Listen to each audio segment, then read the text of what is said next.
ഇന്ത്യയുമായുള്ള പ്രശ്നങ്ങൾ പരിഹരിക്കാൻ ട്രംപിന്റെ സഹായം തേടി പാകിസ്ഥാൻ. ഭീകരവാദം പ്രോത്സാഹിപ്പിക്കുന്നതിന്റെ പേരിൽ ആഗോളതലത്തിൽ പാകിസ്ഥാൻ ഒറ്റപ്പെട്ട സാഹചര്യത്തിലാണ് ഈ നീക്കം. ഇന്ത്യയുമായുള്ള പ്രശ്നം പരിഹരിക്കാൻ US പ്രസിഡന്റ് ഡൊണാൾഡ് ട്രംപ് ഇടപെടണമെന്ന് പാകിസ്ഥാൻ പ്രധാനമന്ത്രി ഷഹബാസ് ഷെരീഫ് ആവശ്യപ്പെട്ടു. ഇസ്ലാമാബാദിൽ US എംബസിയിൽ US സ്വാതന്ത്ര്യത്തിന്റെ 249-ാം വാർഷികാഘോഷ പരിപാടിയിലാണ് പ്രശ്ന പരിഹാരത്തിന് USന്റെ ഇടപെടൽ ഷഹബാസ് ഷെരീഫ് ആവശ്യപ്പെട്ടത്. ഇന്ത്യ പാക് സംഘർഷം ലഘൂകരിക്കാൻ ട്രംപ് വഹിച്ച പങ്കിനെ ഷെരീഫ് അനുസ്മരിക്കുകയും ചെയ്തു. വിഷയത്തിൽ US മധ്യസ്ഥത വഹിച്ചിട്ടില്ലെന്ന് ഇന്ത്യ ആവർത്തിക്കുമ്പോഴാണ് ആണെന്ന് വരുത്തി തീർക്കാനുള്ള ഈ നീക്കം. പഹൽഗാം ഭീകര ആക്രമണത്തിന് പിന്നിൽ പാകിസ്ഥാനാണെന്ന ഇന്ത്യയുടെ ആരോപണം തെറ്റാണ്. ആരോപണം തെളിയിക്കുന്ന രേഖകൾ ഇന്ത്യ ലോകത്തിന് മുന്നിൽ കാണിക്കണം. വെടിനിർത്തലിന് ട്രംപ് വഹിച്ച പങ്കിന് നന്ദിയുണ്ട്. സമാധാനത്തിന്റെയും ബിസിനസ് കരാറുകളുടെയും മനുഷ്യനാണ് താനെന്ന് സംശയമന്യേ തെളിയിച്ചയാളാണ് ട്രംപ്. അദ്ദേഹം ഏറ്റുമുട്ടലുകൾക്കും യുദ്ധത്തിനും ശീതയുദ്ധത്തിനുമെല്ലാം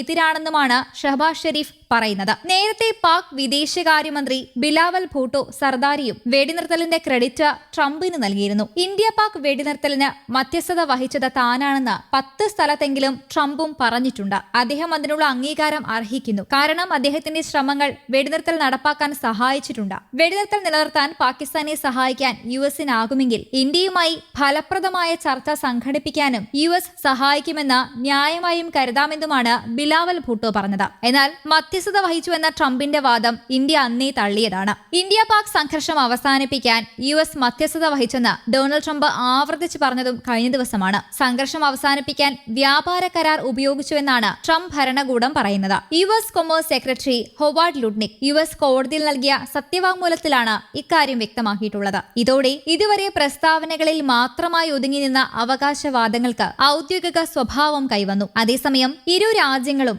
വെടിനിർത്തൽ ധാരണയിൽ എത്തിച്ചേർന്നത് ഉഭയസമ്മത പ്രകാരമെന്ന് കഴിഞ്ഞ ദിവസം പ്രധാനമന്ത്രി നരേന്ദ്രമോദി പറഞ്ഞിരുന്നു. മൂന്നാം കക്ഷിയുടെ ഇടപെടൽ ഉണ്ടായിട്ടില്ല എന്നാണ് മോദി ആവർത്തിച്ച് വ്യക്തമാക്കിയത്. ഡൽഹിയിൽ ഞായറാഴ്ച ചേർന്ന NDA നേതാക്കളുടെ യോഗത്തിലാണ് പ്രധാനമന്ത്രി ഇക്കാര്യം വ്യക്തമാക്കിയതെന്ന് ദേശീയ മാധ്യമങ്ങളും റിപ്പോർട്ട് ചെയ്തു. ഇന്ത്യയും പാകിസ്ഥാനും തമ്മിൽ വെടിനിർത്തൽ സാധ്യമായത് പ്രസിഡന്റ് ഇടപെട്ട് ഇരു രാജ്യങ്ങൾക്കും USുമായി വ്യാപാര ബന്ധത്തിന് അനുമതി നൽകിയതുകൊണ്ട് മാത്രമാണെന്ന് ഹൊവാർഡ് ലുഡ്നിക് കോടതിയിൽ നൽകിയ സത്യവാങ്മൂലത്തിൽ പറയുന്നു. അതുവഴി ഇരു രാജ്യങ്ങളും തമ്മിൽ ഉണ്ടാകുമായിരുന്ന യുദ്ധം ഒഴിവാക്കാനായി ട്രംപിന്റെ വ്യാപാര നയങ്ങൾക്കെതിരായ കേസുകളിൽ വാദം കേൾക്കവെയാണ് ഹൊവാർഡ് ലുഡ്നിക് സത്യവാങ്മൂലം സമർപ്പിച്ചത്. വ്യാപാര നയങ്ങൾക്കെതിരായ ഏതൊരു വിധിയും മേഖലയിലെ സ്ഥിരതയ്ക്കും സുരക്ഷയ്ക്കും ഭീഷണിയായി മാറുമെന്നും ലക്ഷക്കണക്കിന് ആളുകൾ മരിക്കുന്നതിന് ഇടയാക്കുമെന്നും സത്യവാങ്മൂലത്തിൽ പറയുന്നു.